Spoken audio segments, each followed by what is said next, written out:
told you niggas 9, 10 times, stop fucking with me. I done told you niggas 9 albums, stop fucking with me. I done told you niggas 9 on me, stop fucking with me.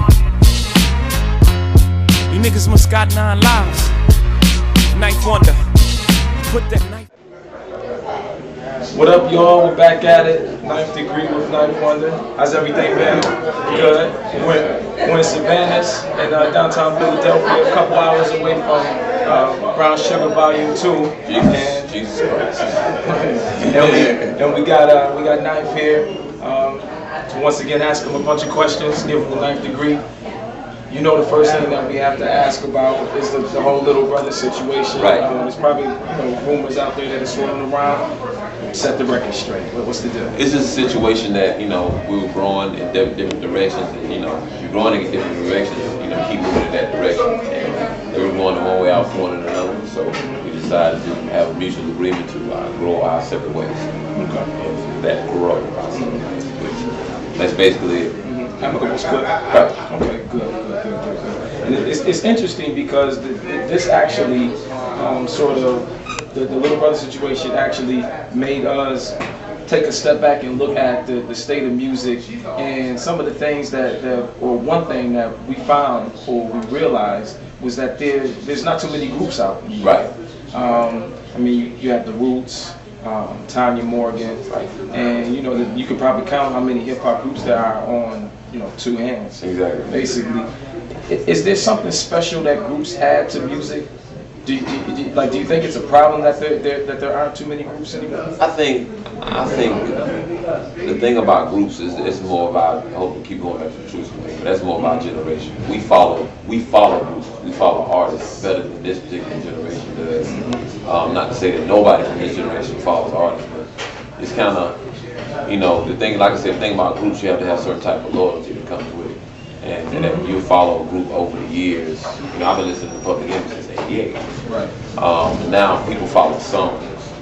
Right. So really, it really has no focus on the group or the artist at all. So, do I miss it being groups now? Yeah, I do. Would a group really make it now? Nah, because everything is so individualistic. So it's a marketplace type. Yeah, it's a marketplace type. It doesn't accommodate groups, is what you're Yeah, I think it is. I think, like I said, with kids, I don't think groups work. I think it's more emphasis on the song. If you ask a certain kid who did the song, they don't know, unless that person's on TV for 24 hours a day. But our generation and the generation before us and the generation before that, we understand groups, but we follow groups with more loyalty. Like Frankie Beverly and Mays haven't made a record since '92, but people follow them because. So, what do groups bring to the table that a solo artist can't bring to the table? Different dimensions, I think. From Tribe, EPMD to all the great groups, Wu-Tang Clan, it's different, different dimensions. People get it different too, so many different ways. Instead of just one person coming at you, you know what I'm saying? So that's the thing about the groups. And our Who Is feature for last month, Ladybug made a comment about groups sometimes hindering individual creativity, and that now that she's a solo artist, she has more freedom to sort of delve into whatever she wants to do. Right. Is that the case? Well, sometimes that is, if there's a leader of a group, or if a person has a direction that they want the group to go in, one other person or 2 other people might want to go this particular direction in order to stay on the format of the group or path of the group. Then it may be a situation where cats might get frustrated or something like that. In our case, that's why we had Speaker Box and Love Below. See what I'm saying? To kind of give that, okay, I want to do this and I want to do this. So, but they're at the level they can do that. They can pull out a double CD like that. So. Because you have artists like CeeLo, who used to be with Goody Mob. Even the way that Outkast did what they did. Dre came out with Enough Below, and that was a distinctly different sound, Right. That wouldn't probably have worked if if there was a straight Outkast album. Exactly. So in that aspect, is it a good thing that some of these artists are sort of like going solo and branching out because those are creative efforts? It may be a good thing to. It depends on who the good thing is for. Is it a good thing for the people? It depends if the people wants to hear that artist in that vein or ready to hear the artist in that vein. Some people like their little box. Some people like, I like Tribe, I like Slum, like Slum. You see what I'm saying? If a person likes to venture out and do whatever, then it's up to the artist or it's up to the people to kind of decide on can I accept this artist or not, or whatever. And we know as black people, we really get attached to artists. We don't. Yes, we do. Mm-hmm. We do. Like, we get attached to the artist side of it. We get attached to, people love Luther. Okay? He has a million songs, but people love Luther Vandross. Okay? And, like I said, people love Frank Medley.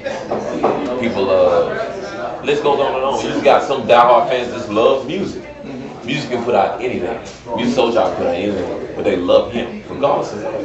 So, as a majority, as a whole, that's how black people are, man. Why did you come out as a member of the group as opposed to just being a producer and like a free agent type thing? Well, it's a situation where most of the time, man, people don't give credits, man. Like I grew up on the Gangstar's and P. Rock and CL schools. I came from the time of hip hop where producers were doing full albums. If I wanted the Gangstar sound, the Premier was responsible for the Gangstar sound. No matter how or if other producers can mimic it, Premier was responsible for making the Gangstar sound, not the makeup of Gangstar. You know what I'm saying? But he was responsible for the Gangstar sound. So, and plus, people don't read credits. So if I gotta be here 2 hours, 2 years later, be here, it's kind of hard for somebody to follow Ninth Wonder. But if I have an album, full album here, full album here, full album, it's hard. It's easy to follow me there. When all the beats are produced by, it's easy to follow me instead of just reading through all the credits and Did any of it have to do with just like that feeling of camaraderie and that feeling of creative minds coming together and creating a product? Was that part of coming out as a group, as opposed to a free agent? No, I just want to do music, man. I mean, like I said, we come from a generation where groups are, groups. I mean, you know what I'm saying? That's the generation we come from. And, most of the time, in most cases, you're gonna kind of revert back. You gotta think, man, I'm 32. Man. I'm not 21, so my mind frame of making music is different from a younger kid. You see what I'm saying? So I come from a generation of hip hop where there were groups. The UMC, Diggable Planets, Digital Underground. I mean, I come from that time. Does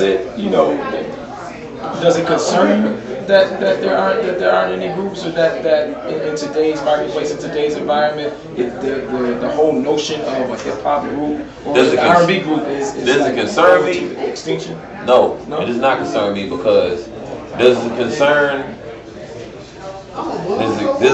my 47, 48-year-old auntie that it's not big groups like Lakeside anymore? Don't concern her, because what? She has a station that plays all the music she wants to hear. And that's your adult contemporary station. So she can get her Lakeside, she can go to a Tom Jones Scott show and get her Come Function on, she can get her Slave, she can get all of that. So it's a situation where, that's the deal. You know what I'm saying? Like, she's not worried about it. I'm not worried about it. I got my generation of music I listen to, and I deal with my generation. I don't, as far as kids go, I don't try to pander the kids I teach them. So there's no need for me to. I think we get too much caught up in they don't know what they talking about. They listen to laugh. They this and that. We need to stop doing that, man. And if we realize and understand we got enough music for ourselves to worry about, we ain't got to worry about what the next generation is doing. And it's sort of, when you talk about the generation, I guess the fact that everybody coming out now comes out as a solo artist is maybe just a mirror of the way society is going. Exactly. It's a more individual trend. It's a more individual thing. Everything is on a get mine. Everything is the whole "it takes a village to raise a child" thing is getting less and less and less and less by the day. Maybe that's the internet breaking people up, setting people in different demographics. Maybe that's internet saying be more individualistic and stay in your house. And, maybe it's not necessarily the iPods, but any MP3 player that makes people, instead of getting everybody in the room listening to an album, I can just zap you my MP3 and album and you listen to it by yourself. That kills a whole community of music. See what I'm saying? Us getting together, man, yeah, put that on, let's play some Madden. But now, you got some kids, man, they just put on their iPods, they walk around like zombies. The thing about this too, you spoke about, you wanted to do music and, you would do like, the full Little Brother album. Primo did the full Gangsta album. Pete Rock did the full, Pete Rock and CL album. Nowadays, these solo artists are coming out and with 5, 6, 7 different producers, and it makes for a disjointed effort. Do you feel the same way? Yeah, I do, but I mean, like I said, that album that comes out, is that album for me? No. That album is for a generation that understands the disjointed effort. You see what I'm saying? That album is for... It's not disjointed to them. No, it's because everything is for the single. Reason why it's disjointed to us, because we like the whole action of having an album listening to. You got to think, man. How old are you? 27. Okay, we grew up off tapes. You had to play the tape and listen to the tape all the way through, right? When CDs were invented, some microwaves, like my man, like Fonte says, some microwaves, right?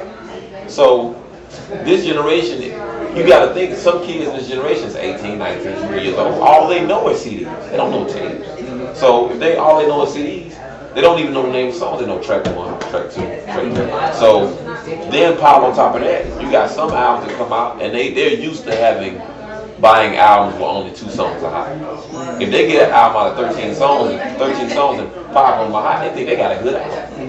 Is that a good album to you? No. Exactly. So you have to look at how that generation just views music as a whole, because they don't see it as disjointed. They don't see it as disjointed at all.